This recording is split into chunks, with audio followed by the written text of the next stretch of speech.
Oke, halo semua, balik lagi bareng gue Mas Jonathan. Dan kali ini gue bakal nge-review Versys 2,5 gue Tourer yang kedua. Nah, jadi di video sebelumnya gue udah ngebahas modifikasi dari Versys gue yang sebelumnya. Dan sekarang ada di dalam. Sekarang gue bakal review versi gue yang ini. Ini bener-bener yang super spesial. Kenapa spesial? Nanti gue ceritain di akhir video. Nah, oke, sekarang kita bahas dulu total modifannya yang ada di motor ini, dan lebih tepatnya sih aksesoris ya, penambahan gitu ya. Nah, kita mulai aja langsung dari depan. Nah, untuk masalah perlampuan ini pakai lampu L4Z ya, lampu tembak L4Z. Ini harganya 550.000 sepasang kanan kiri, tapi itu belum sama saklar. Dan saklarnya gue itu nggak pakai saklar lagi, jadi pasang lampu ini tuh saklarnya tuh di saklar aslinya, di saklar ini. Jadi kalau kita lampu jauh dia otomatis nyala, dan kalau kita ngedim dia juga otomatis nyala, otomatis ngedim ya. Nah, terus untuk bagian bawahnya ini masih lampu standarnya ya kan, masih putih. Nah, lalu di bawahnya lagi gua pasang lampu tembak di 2 laser. Ini harganya cuma 380.000, belum sama pasang sekitar 400-an lah kurang lebih. Dan ini bisa kuning putih ya cahayanya ya. Nah, untuk cahayanya gue bakal kasih lihat cahaya yang L4Z dulu. Kita coba dulu. Nah, jadi kalau mau nyalain lampu L4Z ini, motor pun harus nyala karena dia nyambung ke lampu ini gitu ya. Kita nyalain dulu. Nah, ini posisinya off. Nah, ini jadi di lampu low beamnya nih, lampu biasanya. Nah, kalau kita nyalain lampu jauh di sini, sekarang kita pencet lampu jauh, dia baru nyala. Nah, jadi dia sakarnya tuh nyambung ke sini. Jadi kalau ini lampu jauh, ini pun nyala. Untuk nyalainnya jadi harus lampu jauh ya. Sama ini buat ngedimnya. Kita lihat ya. Kelihatan nggak? Nah, kita dim. Nah, gitu. Terus lalu kita tes yang lampu D2. D2 saklar di sini pakai saklar domino ya. Ini yang kayak Duromoto. Tapi waktu itu gua mau beli yang Duromoto tapi habis. Jadi ada yang domino. Ini enak banget posisinya ya. Ini bener-bener dekat sama tangan. Nah, kita kalau mau nyalain yang putih ke bawah, nah ini nyala. Nah, di sebelah sana juga. Kalau kuning yang atas. Nah, ini kuning. Jadi kalau dari jauh beginilah kira-kira lampunya. Kalau siang-siang sih nggak begitu kelihatan ya lampunya ya. Tapi kalau malam terang banget, apalagi yang L4Z. Oke, nah terus selanjutnya untuk lampu utamanya gue rencananya mau ganti pakai RTD M01B. Dan itu udah kepasang di versi gue yang satu lagi. Dan ini masih pakai standar tadi ya. Jadi RTD M01B itu lampunya proyektor LED dan juga cahayanya bagus banget lah, kayak Fortuner lah ya bisa dibilang. Nah, terus lanjut masih di area depan. Ini gue pakai headlamp guard, harganya cuma 900 ribuan. Dan ini bener-bener kuat banget ya. Tuh, jadi bener-bener kagak ngejaga headlamp. Kalau kita lagi adventure, ngejaga headlamp dari ranting, jadi aman, nggak bakal pecah. Lanjut ke bawahnya, gue pasangin moncong bebek. Dan ini sama juga sama di versi gue yang satu lagi. Jadi ini sama, lampu sama ya. Pokoknya kalau kalian belum nonton review versi gue yang sebelum ini, kalian bisa tonton aja di video sebelum ini. Nah, terus lanjut lagi di area kaki. Nah, ini ban gue pakai ban Michelin anaknya adventure ya, misalnya anaknya adventure.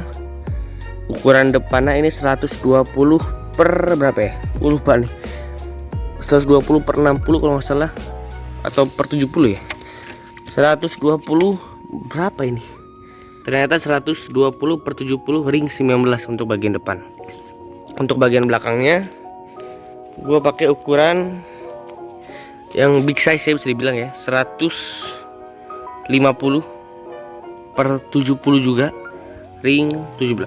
Jadi bener-bener keren banget ya looknya ya.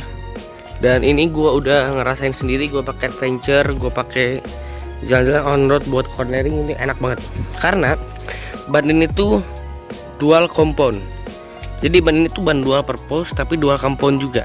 Jadi yang bagian tengah ini nih, dua alur ini itu medium compound, dan yang bagian samping-samping sini itu soft compound. Jadi kalau kita mau cornering kan kepakainya yang sisi samping ya, dia bakal ngegrip banget ke jalan, jadi nempel banget. Sedangkan kita adventure itu kan butuh bagian sisi ban yang kuat ya. Jadi kan kalau adventure kan nggak ada miring-miring kan, jalan lurus aja, dia yang kepake ini. Jadi ini kuat banget. Dan kemarin gue udah nyoba ke ujung Kulon, kalian tahu lah ya jalan menuju ujung Kulon, Patung Badak itu jalannya gimana, dan ini bener-bener mantep banget bannya. Dipakai cornering di aspal tuh nempel banget. Ya ini harganya juga lumayan ya, 3,5 juta sepasang. Nah, untuk velg ini gue repaint velg ya di Vipro Racing. Ini habis 500.000 depan belakang, dan hasilnya bagus sih, cuman ternyata ada ngelupas lagi ya. Dan untung di Vipro itu ada garansi, jadi kita bisa masukin dan bisa di repaint ulang. Nah, untuk knalpot standar, dan gue baru tahu ternyata ada lecet di sini. Gue juga nggak tahu kapan yang lecetnya, padahal di motor sama sekali belum pernah jatuh. Nah, kita lanjut lagi dari depan tadi ya, masih ngebahas bagian depan. Bagian depan juga sama, repaint velg tadi ya. Terus pengereman masih standar, selang rem dan segala macam, nggak ada ubahan. Crash bar pun masih standar, dan ini benar-benar masih mulus crash bar ya, karena ini motor belum pernah jatuh. Nih, bisa lihat ya, handguard masih mulus, spion juga masih mulus, nggak ada lecet sama sekali. Crash bar masih mulus, push step nggak ada lecet ya, karena ini benar-benar belum pernah jatuh ini motor. Dan emang gue juga spesialnya, ini gue dapat motor ini tuh tahun 2021 bulan Maret, dan gue dapat di kilometer 150 perak. Jadi benar-benar masih low kilometer banget untuk sebuah versi tourer 2017. Jadi ya gue cukup beruntung lah ya dapetin ini ya. Dan sekarang udah mau 3000 kilo. Gue beli tahun 2021 bulan Maret 150 kilo, dan sekarang udah 2868 km. Udah hampir 3000 kilo lah ya. Lanjut lagi di bagian body nih. Ini gue tempelin stripping versi kayak begini ya, supaya menambah kesan panjang dari bodinya dan juga menambah kesan lebar dari depan. Pokoknya cakep lah pakai stripping itu ya. Kalian bisa lihat sendiri tuh, cakep bro. Oke, lanjut lagi ke area sini, masih di bagian body ya.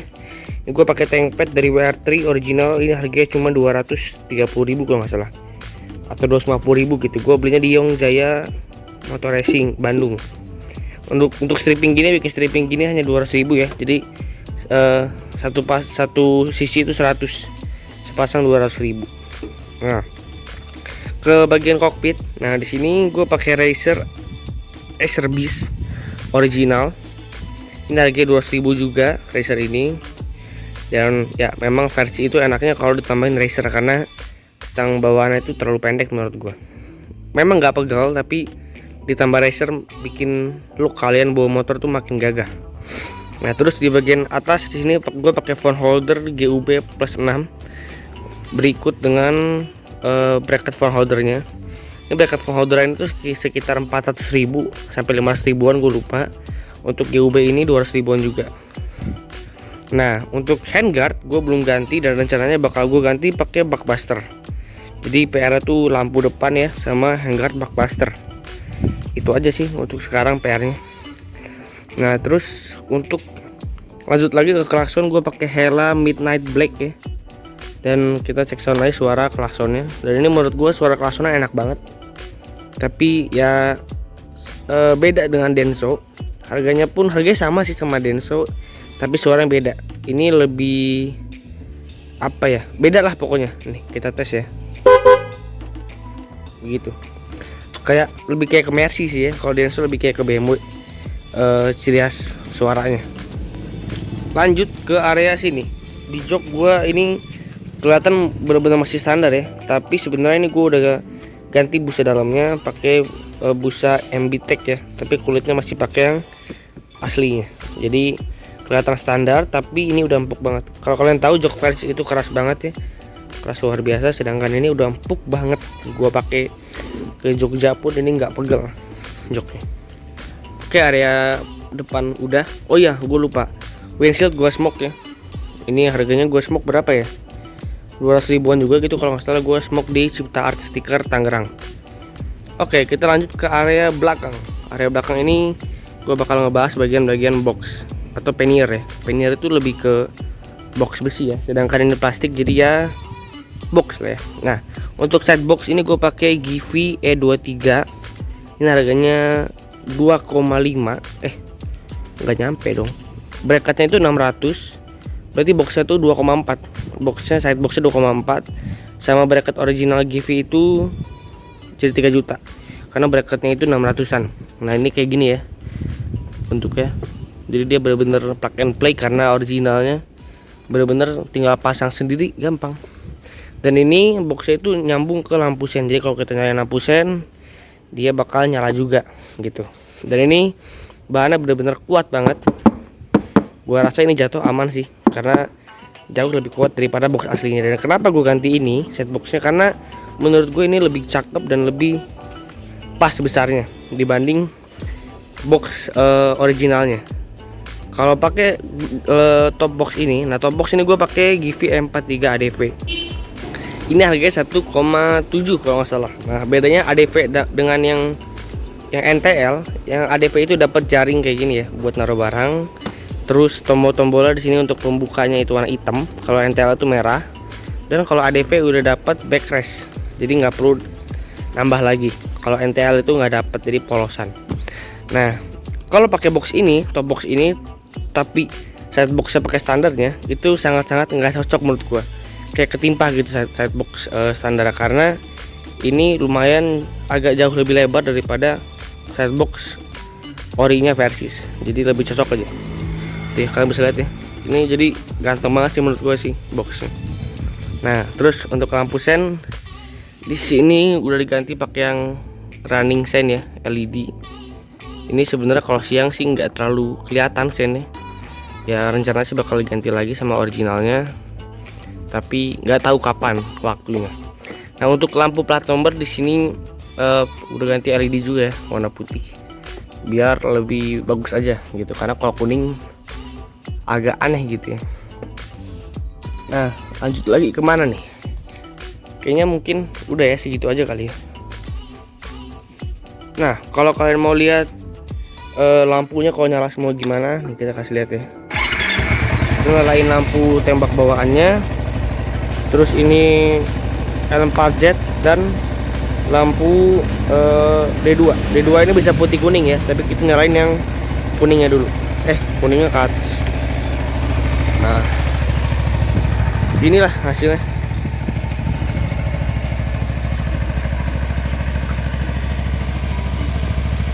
Mantap ya.